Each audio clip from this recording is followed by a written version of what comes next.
And, you know, I was tall, just kidding.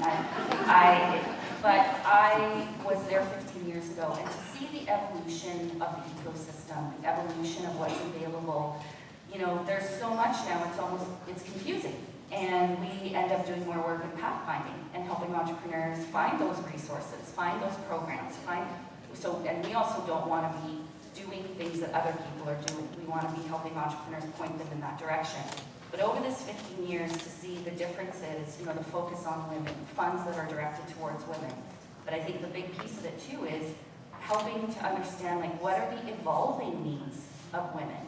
And, you know, and even women being involved in all industries and sectors, and this is going to tie into the next question that we have. But like, women are getting involved in a lot of different spaces.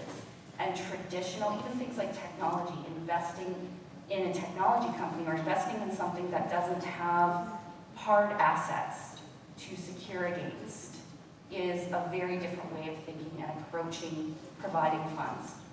And so, you know, there's a lot of learning, I think, on the debt financing side around how equity investment is approaching it.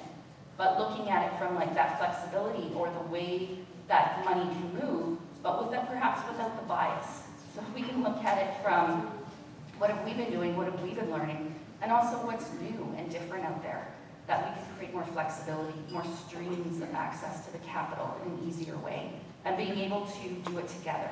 So I love peer circles. We're going to be starting to work with Paro on peer circles through the National West project. So those kinds of things, always reaching out and looking for those. So I'm going to now turn it over, you know, now that we're talking industries and sectors, which industries or sectors do women-owned businesses have a higher likelihood of generating wealth? And Donna, this one is going to you. So I was surprised that this one came to me. All of them? All of them? I was anecdotally, just this morning, I was scrolling through Instagram and I came upon this thing which said that, you know, here are the 6 businesses that have the lowest rate of failure, right? I was like, oh, that's interesting.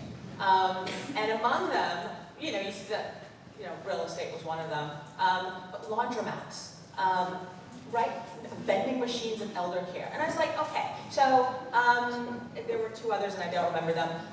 My point though is, you know, to restrict ourselves to thinking this is something that women are more likely to succeed in is just way too narrow a path, way too narrow a lane to put ourselves in. So my big answer is everything. And I think that, again, drawing on some of the earlier panels, this focus on technology, right? You've got to be in a business that's a technology-based business because that's where the future is, and AI is where the future is.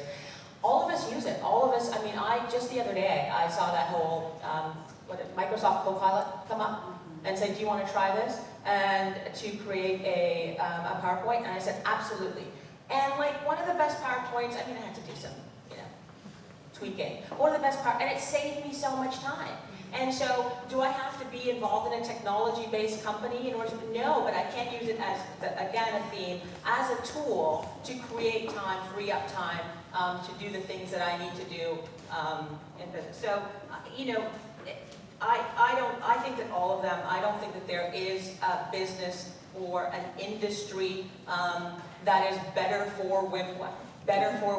I think that the reason that we think that there are industries that are better for women is that there are industries that we have tended to migrate to because we've seen other women, because they're care-based, and we think that, you know, that is what women do, or, you know, we tend to think of the roles, the societal roles that we have, and then convert those to businesses, as opposed to thinking, the entire world is open to me, and, you know, in grade 3 I was interested in math and technology, and now, you know, at 35 I can do something that is completely outside of what is traditionally looked at as businesses that women participate in.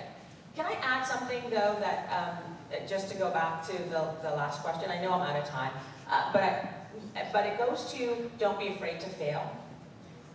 one of the mistakes that I made as an entrepreneur is I didn't do all of the incubator, the accelerator, all of those things, or trying to access government or those pools of funds that people access. And if I had to do it all over again, I probably would do some of that stuff. But again, I really want to stress that whole financial literacy and learning how to talk about money, because you hear things like Series A, Series B, 10x, 20x, and you're like, I don't know what that, and to be brave enough, although I don't, to go bolder, anyway, be brave enough to say, I don't actually know what that means. Can you explain it to me? Because there are things out there, you may not know that you're eligible for it or that it applies to you, that you actually don't even understand the terminology. And like that is a huge barrier. I think one of the hugest barriers is those, all of those terms of art that people throw around and you just don't know what they mean. So I'm going to stop there because I talked. That's perfect. I wanted to ask everybody, but I have very strict instructions. Yes, I know. And I'll get the big red dot if I don't follow my instructions. But no, I think that's an excellent point. And one of the, we're doing fine for time. And I think one of the key pieces around accessing incubators, accelerators, all of those things is that not everything is the right fit for everyone. And it's also okay, I think the point around interviewing, talking to people who've been through the programs, take your time to understand whether, because it's a big investment of your time and energy, even if it's a free program and there's a lot of benefits, are those the benefits that you need in your business? And so that's a lot of the conversation we have with women entrepreneurs that come through our programs. And what came up earlier too around even just being able to talk about technology, talk about, I don't know what this is, or I don't understand what this is, and there's an assumption that everybody's using AI, or everybody's using ChatGPT, and not everybody is comfortable yet with those things. And it's not a demographic thing. It's absolutely not.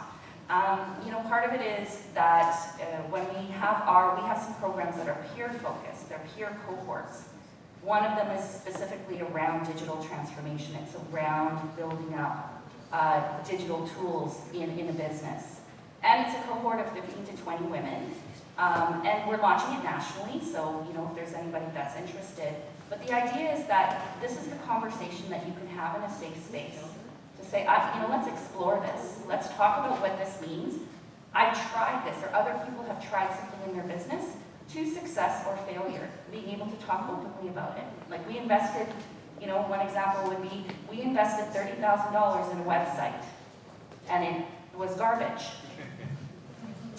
And this is a story that we heard from an entrepreneur and a level of frustration. So this was one of the reasons why she wanted to join our program, was to be able to make some more better strategic decisions and also talk about this experience that, was fairly traumatizing and expensive. And so, to be able to share that, I think is really important. And so whether it's a space to talk about money, technology, and often those things go hand in hand as entrepreneurs. We're talking about those things all of the time, all at once. But being able to explore it and learn from each other and maybe lessen the learning curve for others by sharing our experiences. So now we're going to move into work when you have limited resources, and this ties into, we're talking about digital adoption and moving into technology. When you have limited resources to effectively adopt digital transformation to promote innovation and entrepreneurship, what can entrepreneurs do? And I'm going to start this one out with, I'm going to start with Aaliyah. Thank you. Too often as women, we want to do everything at once. So if we're thinking through a digital adoption strategy, we want to do everything within a specific new program or new idea. But Donna, I think you said it best. You said the Microsoft Copilot little icon went up, and I tried it. And that's really all that it is that you need to start making incremental changes to your workflow. So it doesn't mean that you need to adapt ChatGPT tomorrow and Canva the next day, and the day after that you have to be using every other AI technology. It means that you need to start small and incremental. So start with some low-hanging fruit. Ask ChatGPT some questions throughout your day. And I'll tell you that about 5 months ago, we hosted a conference at our office for women in technology specifically, and it was 100 women in technology, and less than 50% used AI. So if you're just using it and you're on the cusp of using it, you're ahead of the game already. So all you need to do is start incrementally. And so use things like ChatGPT and Canva and start incorporating those into your workflow. And if they work for you, then get the paid subscription. You don't have to get the paid subscription right away. I would say focus on your customer experience, because that's what people see about your company first. So use the digital technologies that enhance your customer experience first. This might include using or creating user-friendly websites, engaging with customers on social media, or implementing e-commerce capabilities. So I think those are kind of the low-hanging fruit that you should be thinking about. And then leverage data, and leverage free data.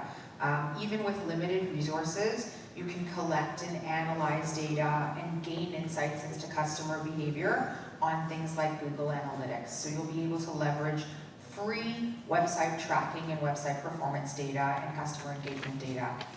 And then to the extent where you can, automate your back office processes. Identify those tasks that you do over and over again, the repetitive tasks, and try to save time by automating those.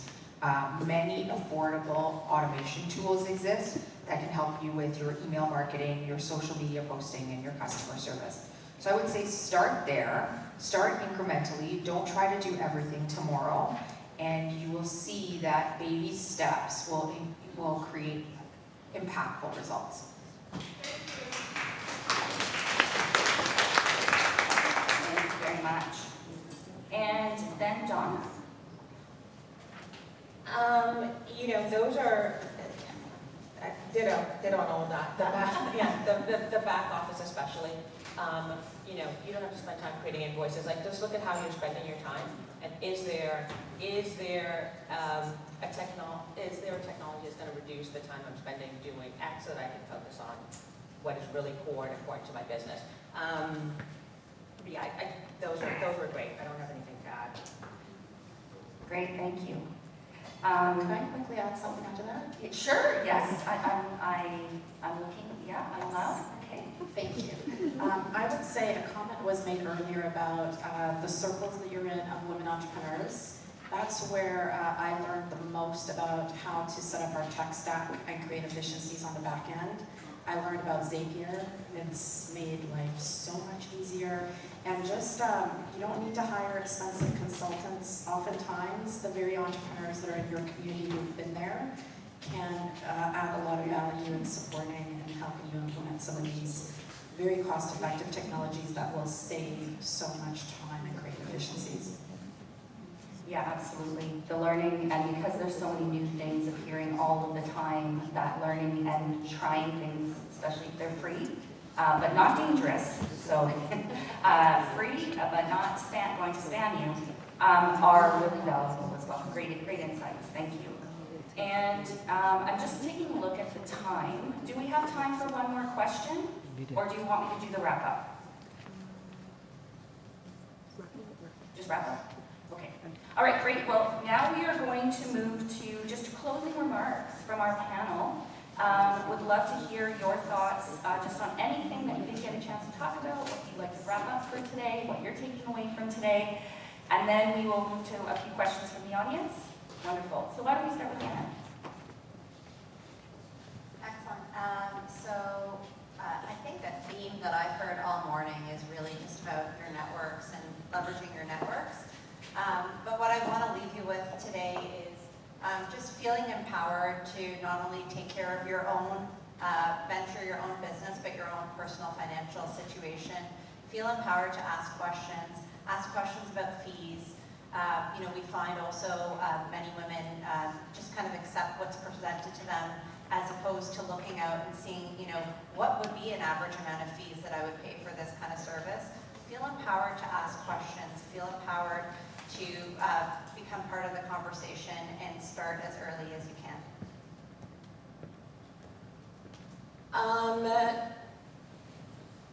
Yeah, it's the networking. The one thing I say is have the courage to be open with when you choose to be your small circle, because it's amazing what will happen when you say to somebody, this is what I need, or this is what I'm looking for. So we all have circles, so I think that everybody here has a circle. And the question I very often ask of my circle is, who do we know that does X, right? Because when you get that circle, it's your network multiplied by everyone else in that circle. And so be very intentional, strategic, but also give yourself permission to be open about what it is that you need, because the more specific it is, the more specific you can be about not only how much you need, what you need it for, the more likely you are to get someone to respond to the specific need that you have. You're here. 3 quick points. One, I get the sense from the questions that were asked, there may be newcomers, international students, and quote-unquote immigrants in the room, first generation. We have uprooted ourselves from our countries to come here. We are adaptable, resilient, I use that word cautiously, but we are, despite all the, everything we've endured. We have all the qualities to succeed in entrepreneurship. Always remember that.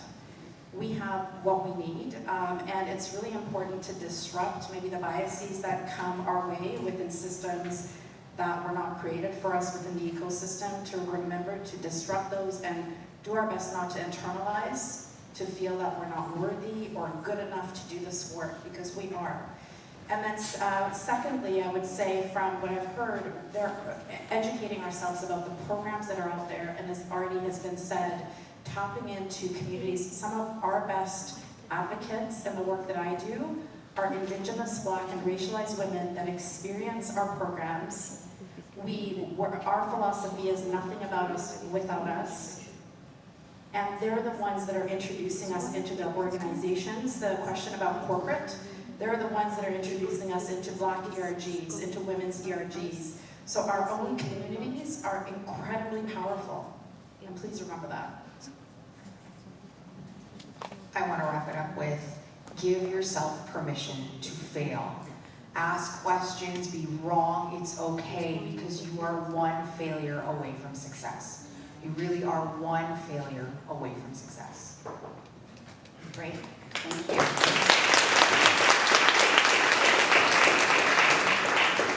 So as she takes the microphone, just my final thought. First of all, I just really want to be in a circle with these 4 panelists and talk more about this.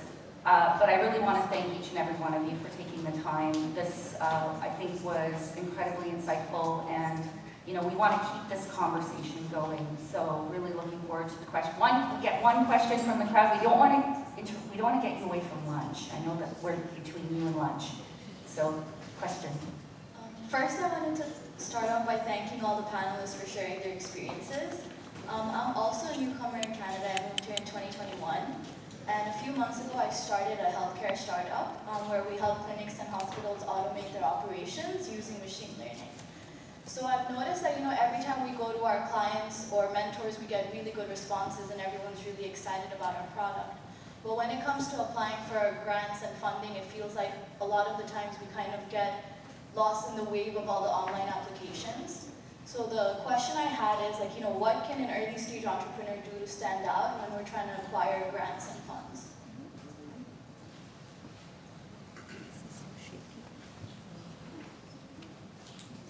So whoever wants to jump in, feel free. So this is the answer from the person who said that they didn't do this.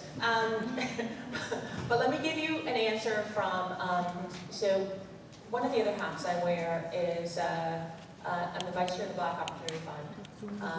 And I chair the grants committee.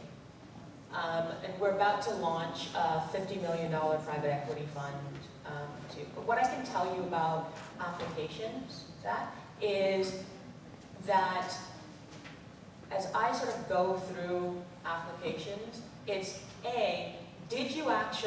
is the application very specific about meeting the criteria, right? Is the application, because as soon as you fudge on something or you don't answer a question, but I don't know, it's hard, and the struggle that we have is that the envelopes are all too small. And so, what I will say to you is don't be discouraged or think that you don't have a good idea or a great business idea because you don't get approved or you don't make it to the second round. It's just the competition is so great and the envelopes are so small. But in making the application, just make sure you hit every single one of any of the eligibility criteria and follow through. Certainly we do very comprehensive guides. This is what we expect, this is how we think it should look, and try to follow those as closely as possible. I'll build on that. We have been successful with the Investment Readiness Program twice, and through the Skills Development Fund, through the Ontario government, we were successful. So a couple of things. One, being very intentional about which funds to even apply for, because they're so time consuming, and doing everything in our business on top, it can really take away. Secondly, when I first started or in early stages, I couldn't afford to hire a grant writer. But those are options. But what I did do is through Sheridan Edge, which is one of the incubators I was involved with, I found a professor who had expertise in that, so she really guided me as a mentor, and that really helped to make sure that we told a powerful story in our application, and absolutely understanding what are the criteria and making sure in how you write. Every word kind of matters in grant applications, writing that a certain way. Also, partnerships. So with the Skills Development Fund that we received for an upskilling program, we partnered with some key organizations that were very much values aligned, had bigger critical mass than us, so more influence and ability to help us scale. And I think those partnerships are really essential in our success in getting the grant and then delivering on what we promised, and making sure that the performance targets that were set, that we met or exceeded them, and where we didn't, we talked about it early on, because again, one success leads to more success on those when it comes to those. But be really intentional about which grants you go for that are really aligned with your venture. Great question. Well, thank you very much. I think this wraps up our time.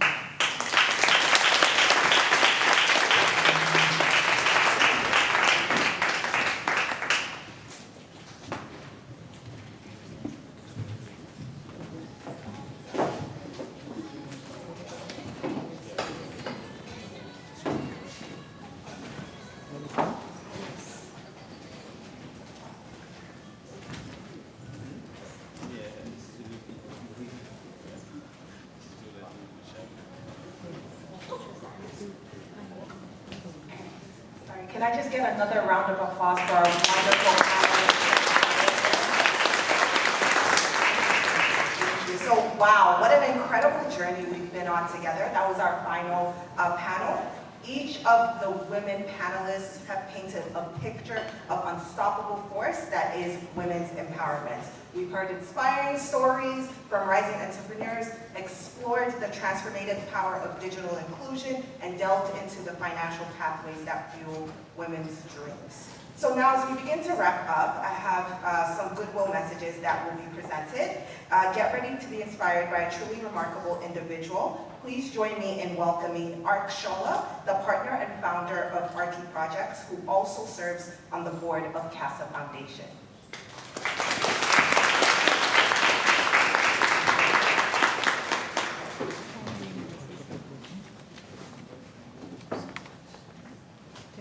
Morning, everybody. Isn't it a great opportunity for a man to stand here at Women Inspire? Distinguished ladies, it's really a time to celebrate yourself. You have really done greatly. I sat down there listening to all the panelists and the ideas that have been coming. That's very, very great. I'm going to implement some of it myself, and that will be something that I'm taking out of here. I want to